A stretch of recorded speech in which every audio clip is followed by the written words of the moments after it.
Isang nakalutang na syudad. Ang mga nakatera halos di normal na tao. Madalas cyborg ang nakatera sa syudad. Ang baba nito ay isang imbakan ng mga bakal kung saan ang mga cyborg ay wala ng pakinabang. Isang nangangalakal na tao. Kinokolekte ang mga bakal kung saan ay maaaring pa itong i-recycle. Kinokolekte niya ang mga parte ng isang cyborg na pinagtatapin na lang.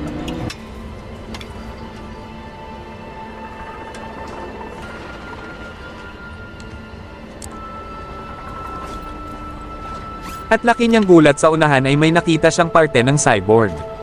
Kung saan ay ulo na lang.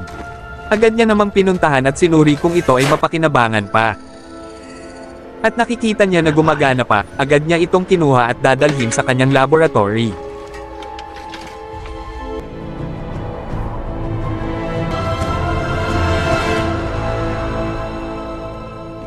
At dahil nga ay di ito kompleto, hinanapan niya ng parte sa katawan para ito ay mabuo.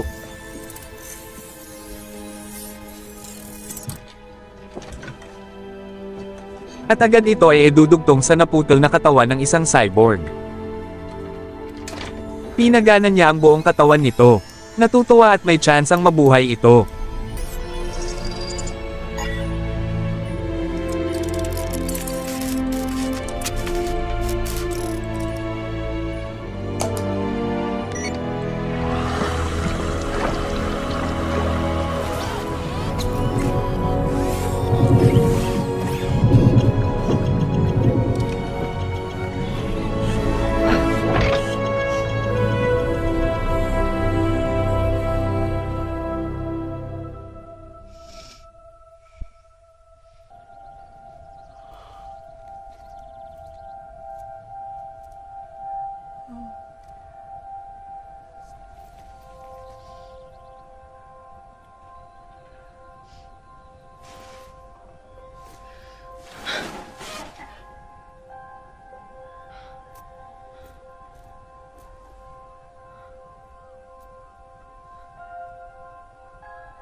Sundan ang buong istorya. Kung gusto nyong mapanood ang part 2, mag-follow at mag-share na sa video ito. Sa muli.